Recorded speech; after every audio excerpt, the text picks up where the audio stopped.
Nurture and support begins in 3, 2, 1. Hey everybody, and welcome back to Nurture and Support, a recommendation podcast sharing all the awesome since 2013. I'm Kelly Toole at KELLYTHUL on Twitter, and with me, as always, with a Netflix queue that's visible from space, is Mel. I can't help it. I spend more time adding stuff to my Netflix queue than I do actually watching anything. It's a sickness. I'm Mel, at Karmic9 on Twitter, and it's great to be back because, at least while we're recording, I'm not expected to be watching my Netflix queue. So. That's good. But guess what? I'm going to add to your Netflix queue tonight. Oh, so, great. Got one for you there on Netflix. So, all right. And we'll just go ahead and get right in. I cannot explain why I am so enthusiastic to share this one, but recently when Mel and I were talking, I was like, my next recommendation's awesome. And I was very, very excited about it. And I am very excited about it. And so we'll get right to it. And it is on Netflix. And of course, because I know these are, hot, I can't probably even count the number of ones on this topic matter that are in Mel's Netflix queue. But this is another, it's a documentary about a wrestler. So there you go, because I know you have tons of those.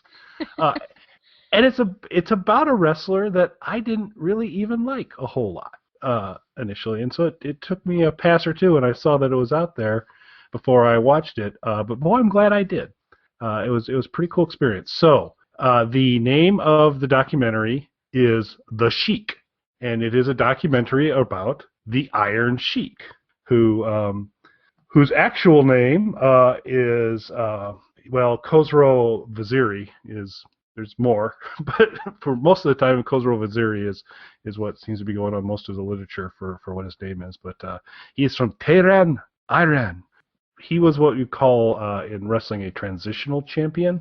It's one of these guys. He was champion of the WWE for 4 weeks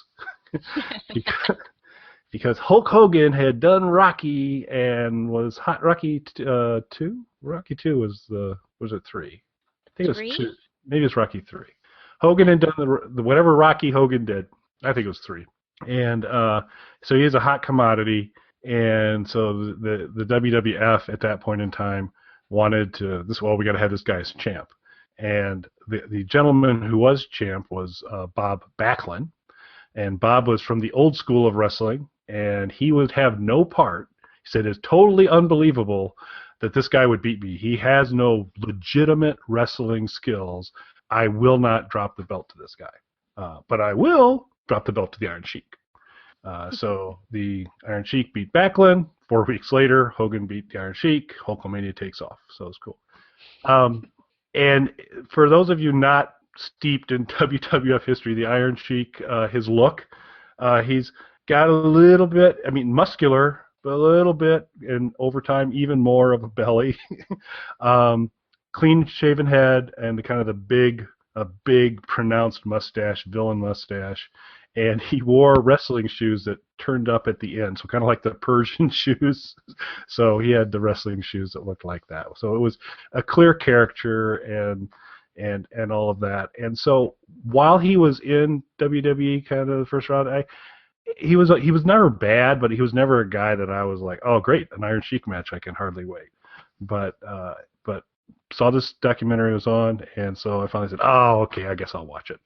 And it's fantastic. It really is. It's an interesting story because I had no idea of this guy's backstory, and then a couple of things helped me connect some dots on some things.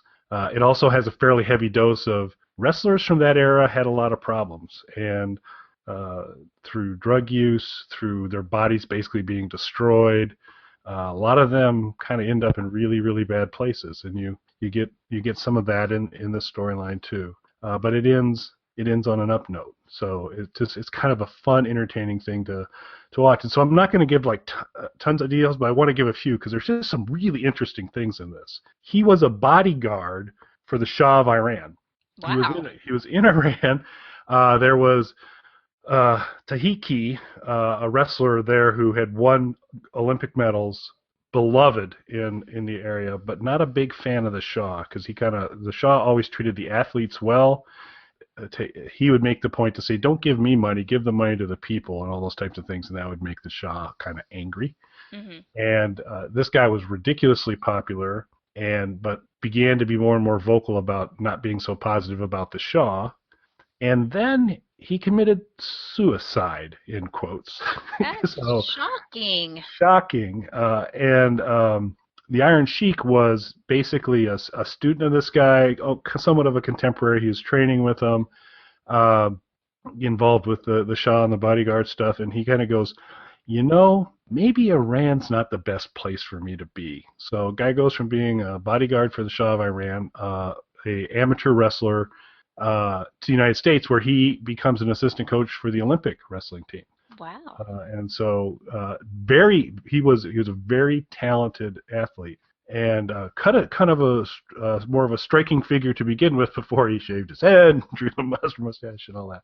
And so he comes over, and then as things go by, he gets involved with wrestling. He actually trains with Vern Gagne, who's definitely an old school wrestler type of thing, and kind of, so he was getting taught by the best, doing all those things, gets into the WWF.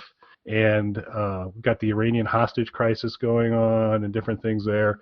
So he dials up the Iranian thing. And so he would come out with an Iranian flag and do Iran #1, USA, wooey, and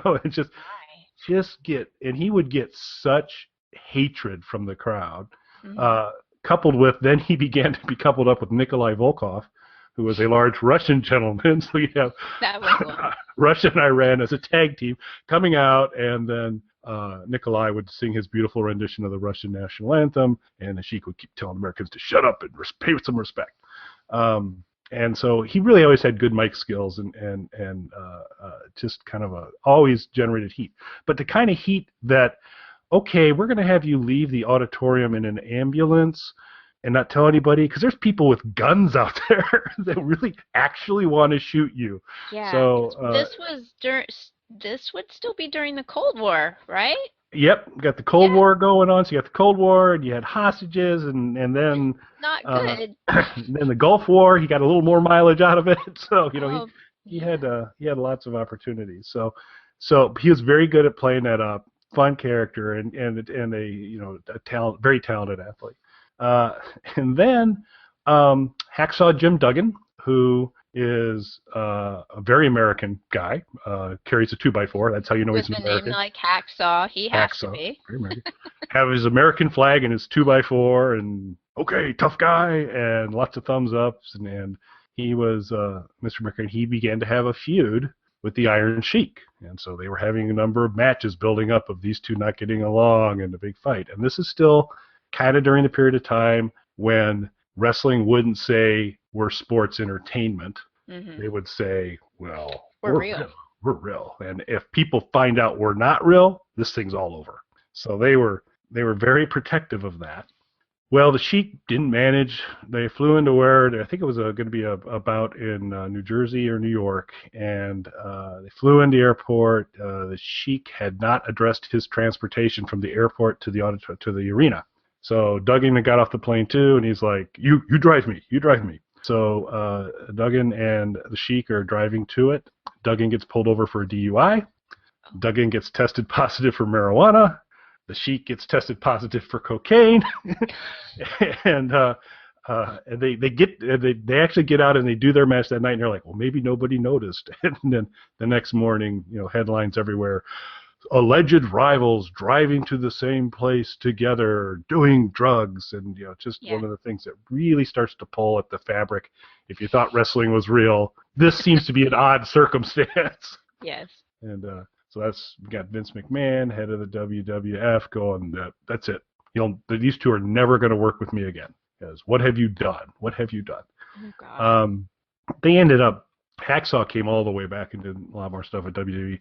Sheik kind of popped back in and out, but basically, he's playing 90,000 people. He's big. He generates tons of heat.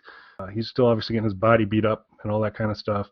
But then he's like, "You're done here," so you go to the independent circle. So now you're doing it. Now you're wrestling in bars. Now you're wrestling in high school gymnasiums with 40 people, 90 people. And you see him kind of talking through. He goes, it's a little different when you're wrestling in front of 90,000 people versus 40 people. And they showed some footage of some of the 40 type of things. And so the body's not in good shape now. You kind of see him like basically walking on one of his foot sideways as the ankle's turned in.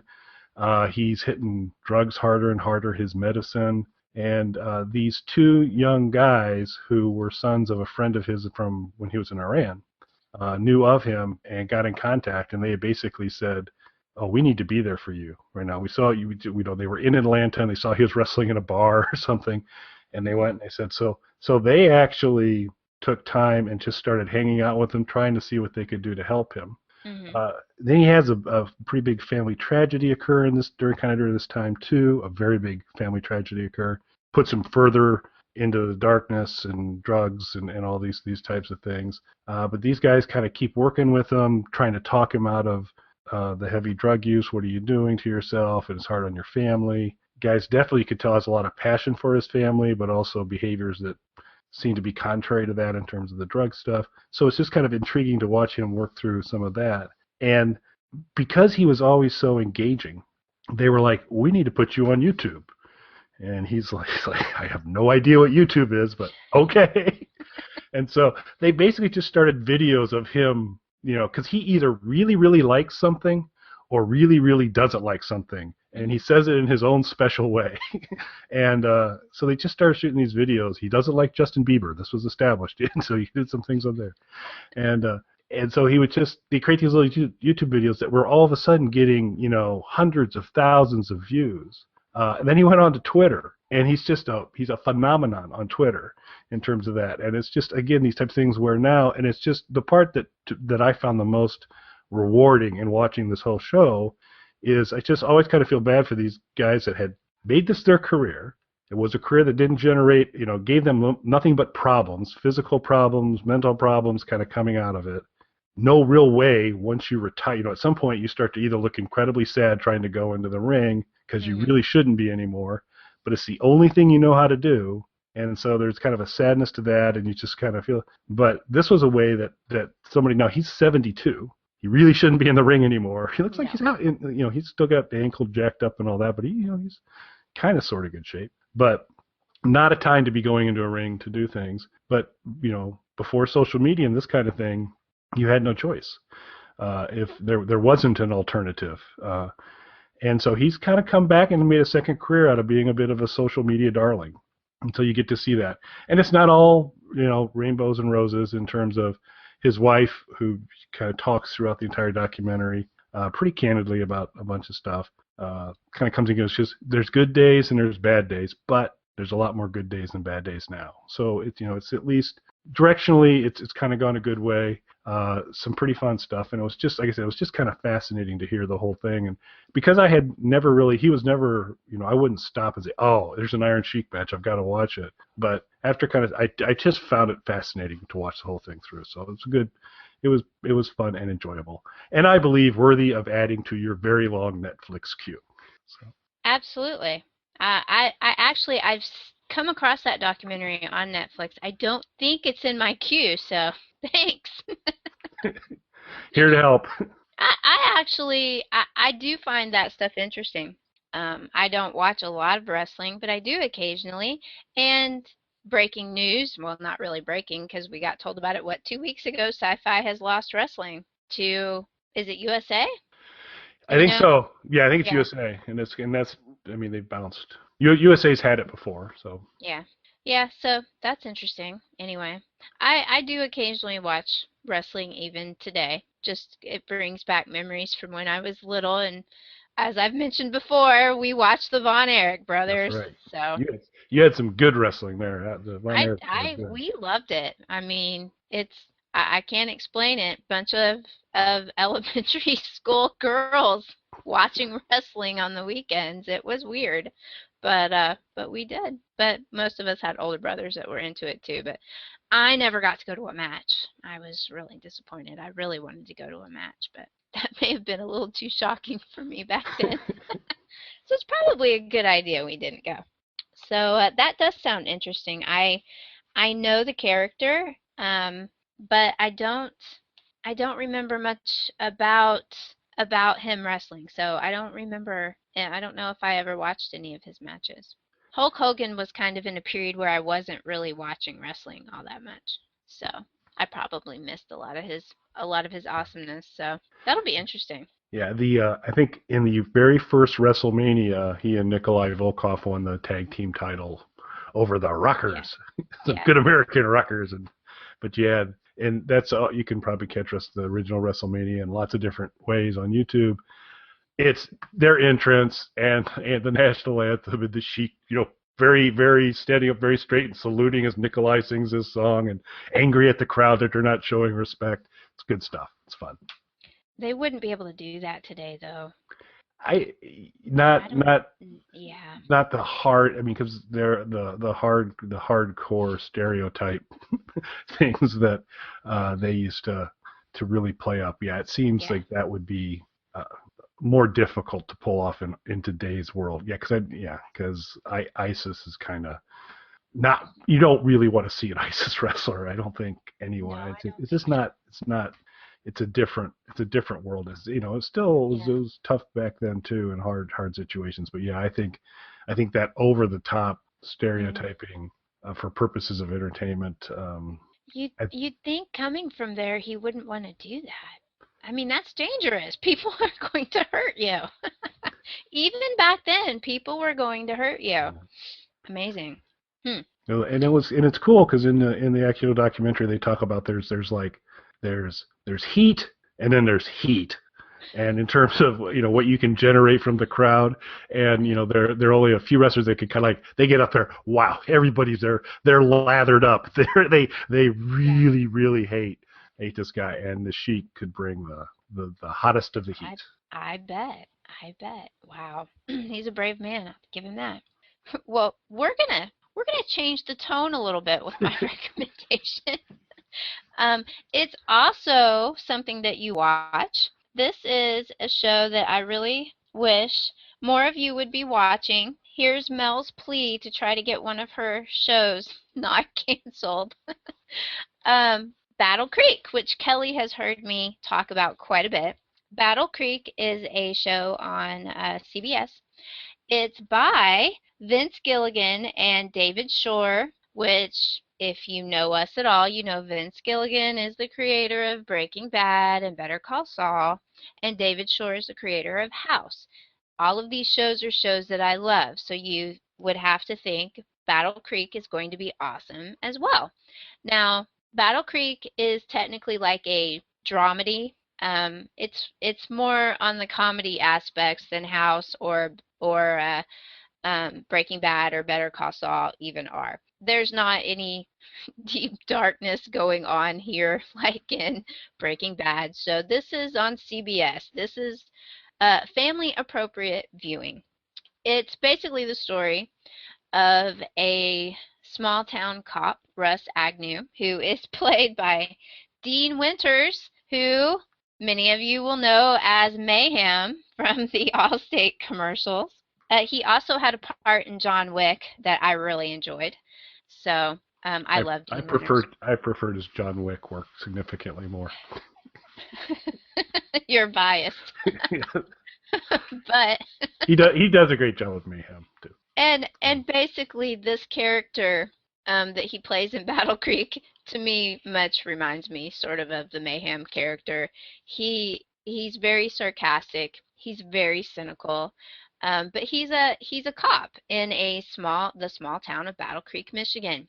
The other one, the other star of the show, is Josh Duhamel, I think. Do you know how to say his name? Am I saying that right? I think you said it Okay. right. From the Transformers movies. He plays Milt, who is an FBI agent who they have opened up a little FBI branch office in the small town of Battle Creek, Michigan, for them to assist the police. Milt is very handsome. He's very good with talking to people. Everybody loves him. And Russ hates his guts because he's a pretty boy. Everybody loves him. The FBI breezes into town and they have all of this fancy equipment that in the very first episode, the very first thing they show you is that the poor Battle Creek Police Department doesn't have enough money for proper wire equipment for their informants.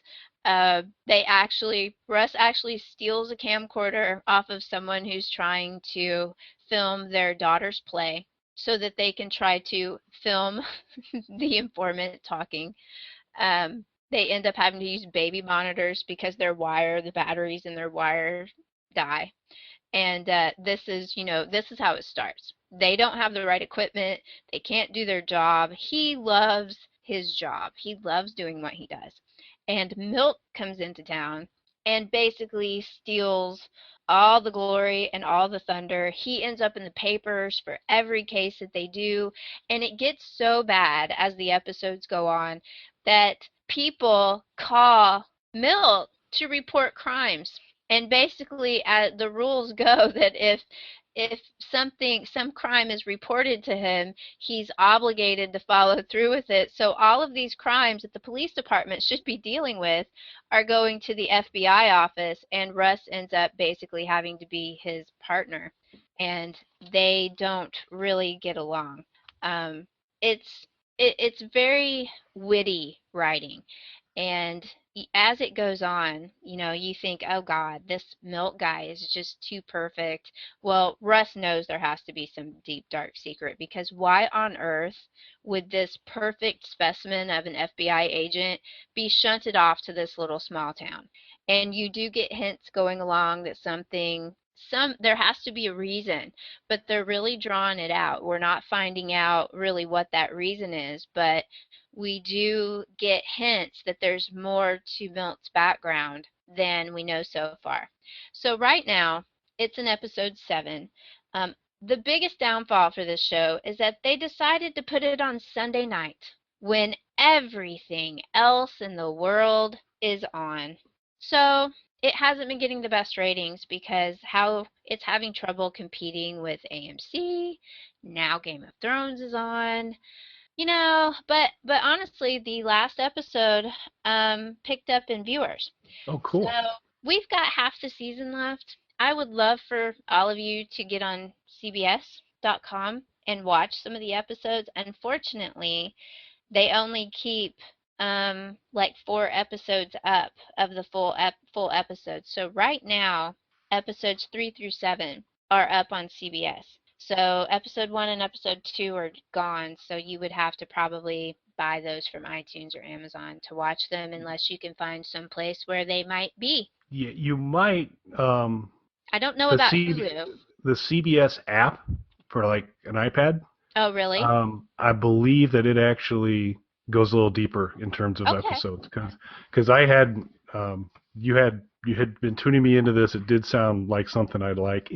It does, because now, unfortunately, because it's 9:00, right? It comes on at 9 Central on Sunday nights. Yeah, which now puts it right smack up against Mad Men now, which is not great for it. And I don't know if Game of Thrones starts at 9 or 8. No, Game of Thrones is on at 8, but a lot of people, it's Sunday night. People got to get ready for work, got to get the kids ready for school, so it's a tough time slot. I would really love it if it got good enough ratings that they decided to move it to another day to see what else it could do, because I don't think Sunday nights is doing it any favors.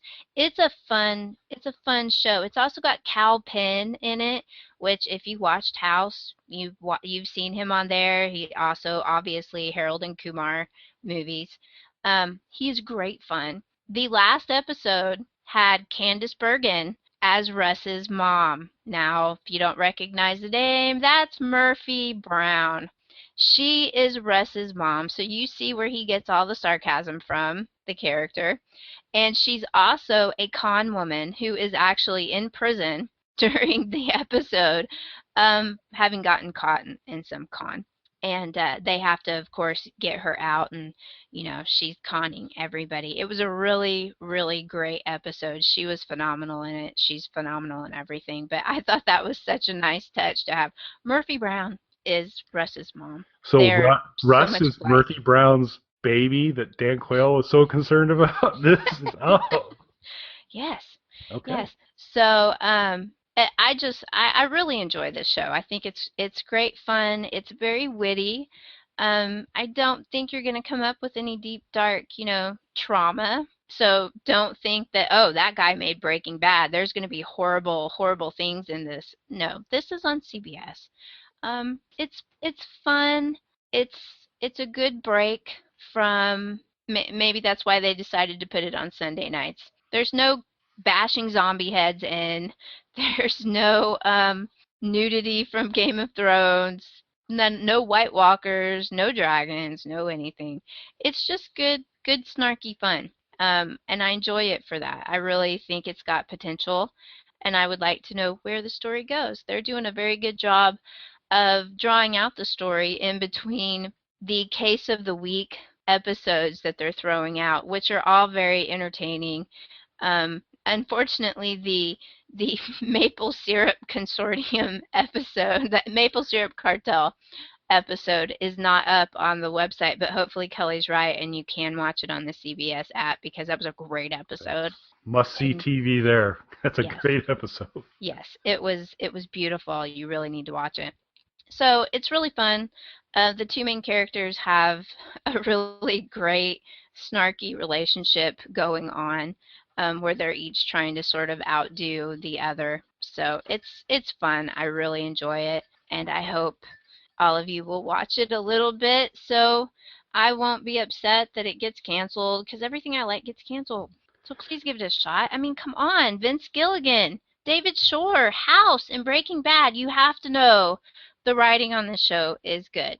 Yeah, and I mean, I couldn't agree more. I appreciate you sharing with me before and today on the show as well, because it's really enjoyable. It's not pitch drama, but it's an hour worth of enjoyment. It's good writing, good performances, and what I just love is, some of the humor is, I don't want to say over the top, but some of it's stronger. So the Murphy Brown is a con woman, the maple syrup cartel.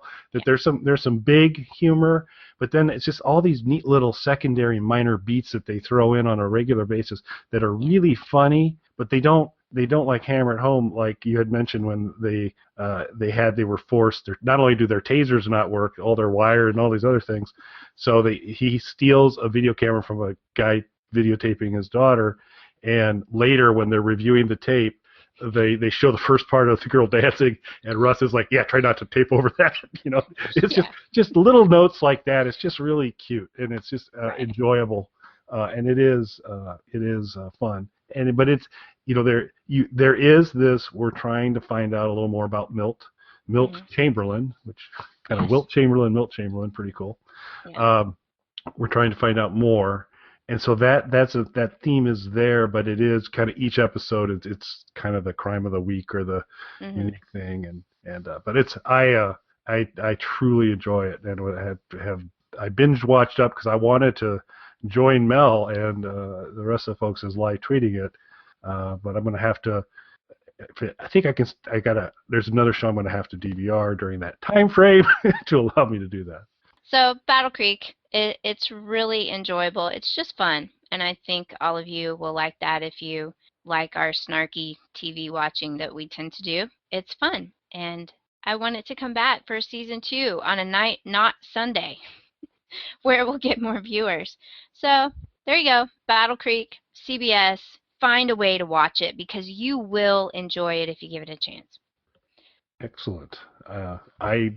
She couldn't be more right. You should absolutely do that. I have caught up to it, and I love it. So it's very, very cool. So, social media recommendations. We good for that? Mm-hmm. I can't.